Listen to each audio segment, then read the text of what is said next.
أعوذ بالله من الشيطان الرجيم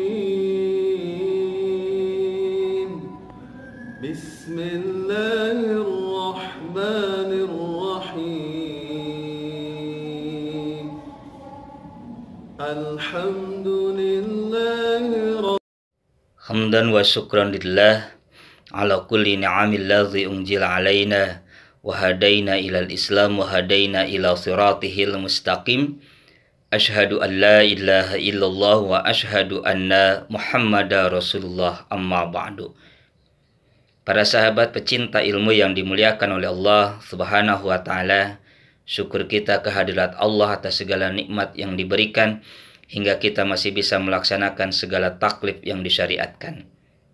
Ihwati iman, para sahabat pecinta ilmu yang dimuliakan oleh Allah subhanahu wa ta'ala, di kesempatan kali ini kita akan melanjutkan kajian tafsir dari surah Al-Fatihah ayat yang ke-7 yang berbunyi Siratal ladzina an'amta alaihim ghairil maghdubi alaihim waladdallin, yaitu artinya jalan orang-orang yang diberikan nikmat atas mereka, bukan jalan yang dibenci, serta bukan pula jalan orang-orang yang sesat.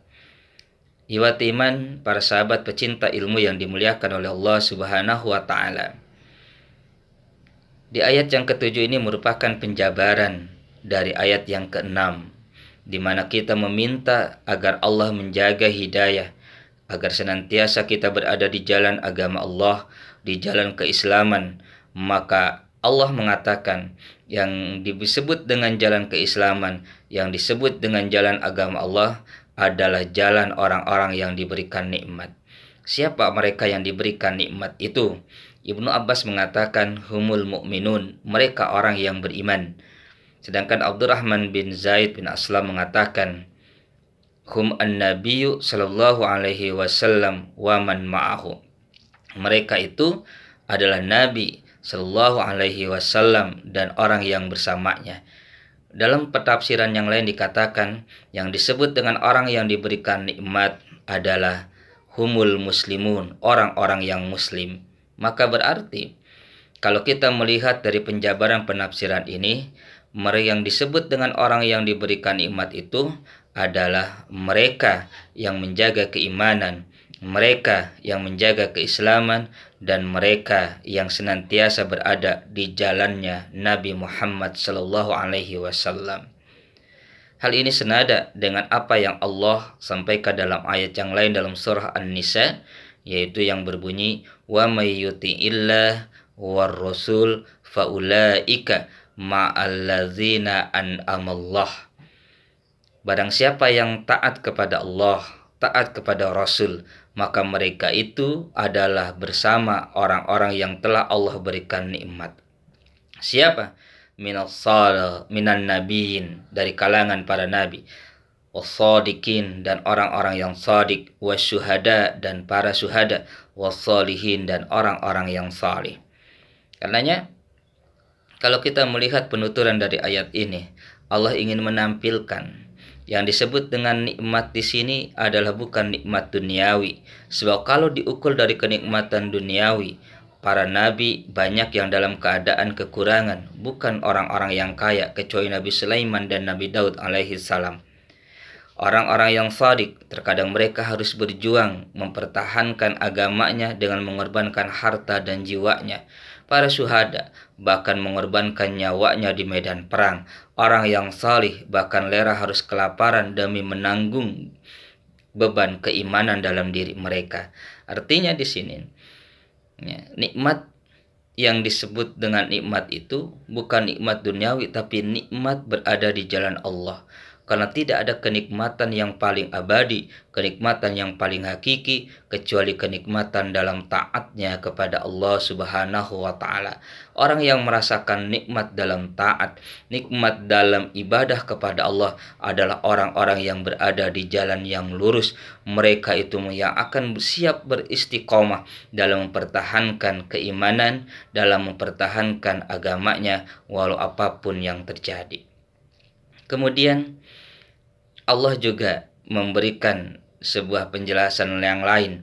Jangan sampai mengikuti jalan orang-orang yang dibenci dan sesat. Siapa yang dibenci dan sesat itu dalam penafsiran ayat ini?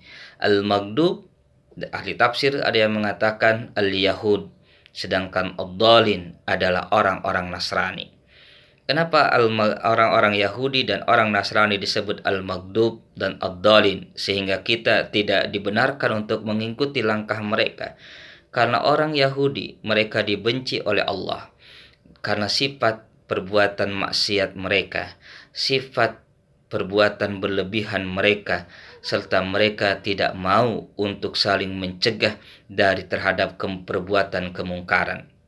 Makanya di dalam ayat yang lain Allah mengatakan lu'inal ladzina kafaru min bani Israil, telah dilaknat orang-orang kafir dari kalangan Bani Israel karena mereka itu bima asaw wa kanu ya'tadun wa la yatanahawna 'anil munkar, dengan sebab mereka bermaksiat, dengan sebab mereka melampaui batas dari aturan yang seharusnya mereka ikuti dalam agama, dan mereka tidak saling mencegah kepada kemungkaran.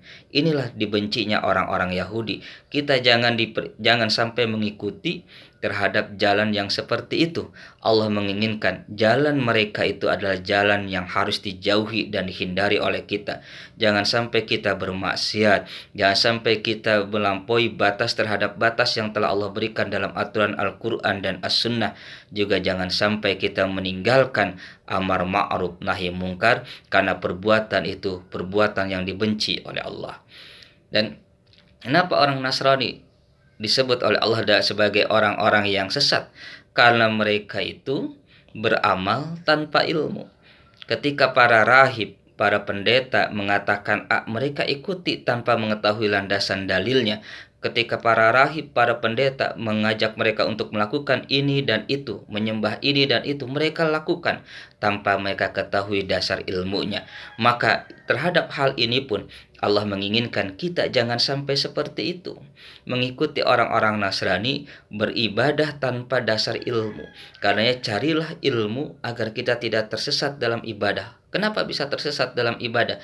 Karena orang yang beribadah tanpa dasar ilmu, perkara-perkara bid'ah akan dianggap sunnah, tetapi perkara sunnah akan dianggap bid'ah. Inilah kekeliruan orang yang beribadah tanpa ilmu. Nah, kita diminta oleh Allah jangan mengikuti jalan orang yang sesat, yaitu yang beribadah, beramal tanpa landasan ilmunya. Ihwati iman, para sahabat pecinta ilmu yang dimuliakan oleh Allah, dengan dasar ini maka pemahaman ayat yang ketujuh dari surah Al-Fatihah, suratal ladzina an'amta alaihim ghairil maghdubi alaihim waladdallin, bisa kita simpulkan jangan sampai kita berada pada jalan orang-orang yang senantiasa bermaksiat. Jangan sampai kita berada pada jalan orang-orang yang senantiasa melampaui batas dari aturan Al-Quran dan As-Sunnah. Dan jangan sampai kita ini meninggalkan amar ma'ruf nahi mungkar. Juga jangan sampai kita termasuk ke dalam golongan orang-orang yang beramal tanpa ilmu, karena itu bagian dari jalan orang-orang yang Allah benci dan Allah murkai untuk tidak diikuti oleh kita. Dan harus kita beristiqomah di jalannya para nabi, di jalannya para shodiqin, di jalannya para syuhada, di jalannya orang-orang yang saleh, yaitu mereka yang senantiasa siap melaksanakan segala apa yang Allah titahkan dengan landasan ilmu yang mereka miliki, sehingga mereka tidak tersesat di jalan Allah Subhanahu wa Ta'ala. Demikian yang bisa sampaikan pada kesempatan kali ini tentang tafsir dari surah Al-Fatihah ayat yang ketujuh. Semoga bermanfaat. Barakallahu li wa lakum. Wassalamualaikum warahmatullahi wabarakatuh.